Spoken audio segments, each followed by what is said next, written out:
Okay, I just want to ask y'all something before I start anything of this peak franchise. How many of y'all, when this new Devil May Cry 2025 intro played, recognize this song? Limp Bizkit rolling. Okay. Now, how many of y'all right after was scrolling on YouTube and got this video in your recommendeds?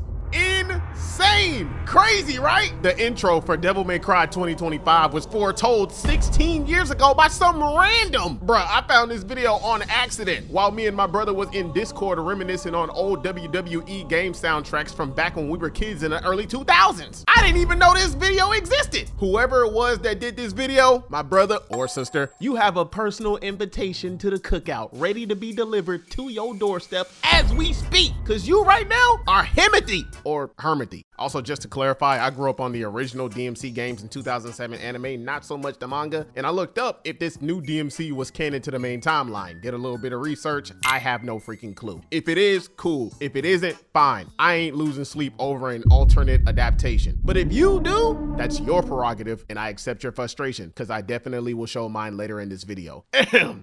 Devil May Cry 2025.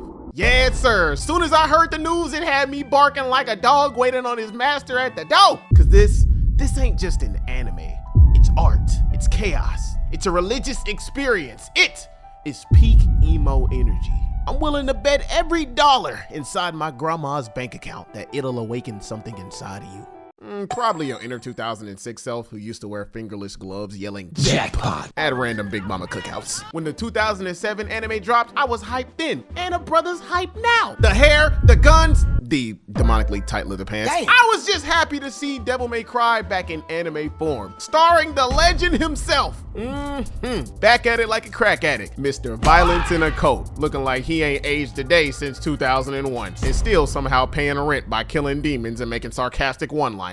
Like, look at this man. Red coat, still flapping. Chest, still out. Hair, still defying physics. Even though I wish they started out with his original hair. Still flexing, still stepping. In a world of budget cuts and anime dads, Dante remains the most aura-farmed uncle at Big Mama's barbecue. And yes, Vergil is in it. You'll know it's him when the screen turns blue, classical music starts playing, and you might hear a storm approaching. Next thing you know, somebody gets belittled, then catches a clean cut to their entire body in half a second before the sword is even unsheathed. Golly, talk about adding insult to injury.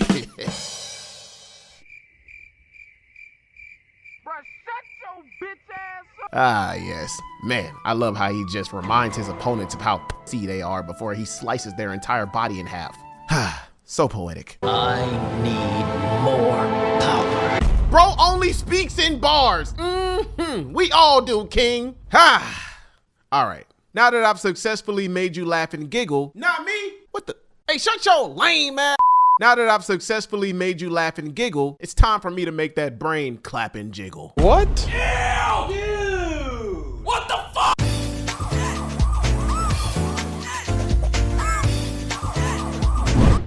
Halfway through the season, it ain't take me long enough to notice a couple things that changed and officially made this series different from the 2007 DMC. Cause initially, I thought it would be a continuation of the 2007 anime, the same series linked back to the games. Just to find out, no, it's not. I think all of us OG fans had our smiles slowly turning into RBFs as the episodes went by. The plot, different. The characters, different. The action and animation, rightfully so actually, different. I actually believe, alongside the actual good writing of the main antagonists like Baines and the Rabbit, the many tributes that paid homage to the past games and DMC series, that the action and animation was a major factor that saved it from the big bad fan base ready to blow its house down. Like, we already know DMC, story lore and compelling characters aside, is known for its over-the-top action, and that's exactly what the Netflix DMC delivered. Fantastic action sequences drenched in high-quality animation. Like, bruh, it had no business looking this good. It's like the animation team pulled up like they got beef with other studios. Mappa, Ufotable, Bones, everybody can catch these hands. They had Dante out here smiling while committing war crimes. Bro really think he in a Nike commercial. Clearly, the animation team been animating at 60 frames per second so they can clock out early and devil trigger a single whack cause they like doing hood rat stuff with their friends. Literally, every episode's beautiful. Every frame's a desktop wallpaper. Except that one scene where Dante's face looked like it was melting off. Ooh-wee. Probably a homage to the classic PS2 graphics. Am I mad? Fuck no, baby. Am I gonna blow the little pig's house down after this? Maybe. Cause even though the Netflix version took a big fat axe, butchered some characters, and isn't directly tied to the natural lore of the series, I genuinely felt like both shows were still great to watch, especially if you're not an OG fan. But I ain't finna sit here and act like they both didn't have two major flawed differences along with some other differences that held them back both from reaching peak greatness. For example, number one, the 07 one had a budget problem, but the writing was still true to the original lore and characters. The absence of that munyon made a big difference, which they still did fantastic despite the low funds. I still think the 2007 version had stylish combat sequences and an authentic combat aesthetic, even though some of them lasted like 3 seconds. That along with the slice of life story was made with love and care by Madhouse, and that's something I can respect about it. If they didn't lack that munyon, I can only imagine how much the budget, if they had it, would have made the 07 version peak cinema. Oh my God! Toss me the lighter! Number two, the Netflix show has fantastic action, but questionable writing that had a whole different plot and butchered some characters, which was the biggest thing that annoyed the hell out of me about this version of DMC. The damn characters. Most, if not all, main characters got butchered. For example, Lady.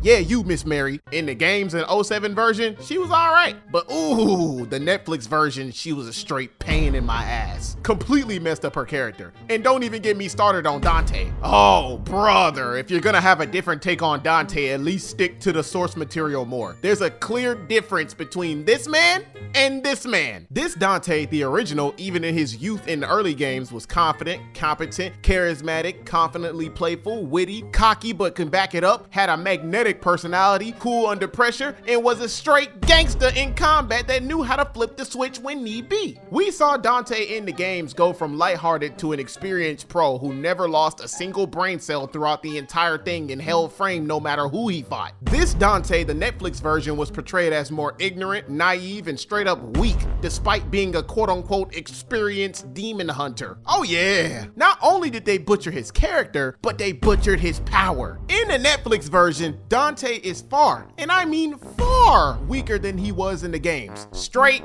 butchered, like disrespectfully butchered it. Ain't no way he should have been that damn weak. You came out of Sparta's ball sack. You telling me you can't dodge a tranquilizer? Get your weight up, lil bro. We gonna have to take this Dante, put him in the backyard and make him do some suicides. When I first started the Netflix series, I had my hopes up because I know his true power and speed. So I was wondering if he would still have it like he does in the games. In one scene in the beginning, the way Dante was moving in that shootout scene, you would have thought bro was still Hemi Bravo the whole damn series. It was the first time it showed Dante acting and moving a small fraction like he does in the games. Chat, y'all gotta understand, this nigga was moving so fast, he was shooting at himself alongside the ops thinking they're still shooting at him in another direction. Like, bruh, look at this.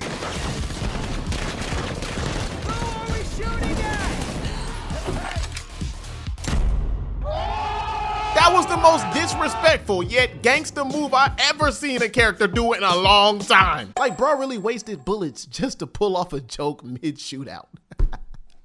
Man, I love this dude.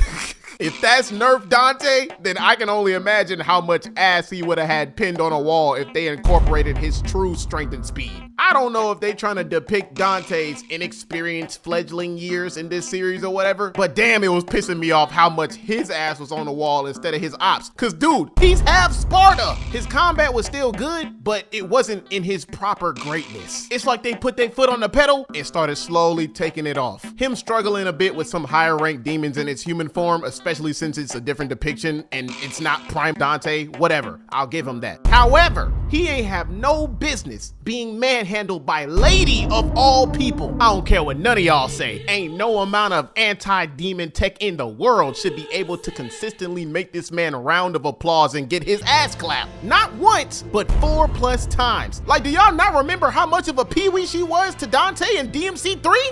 No, Devonte, we don't. YouTube is free.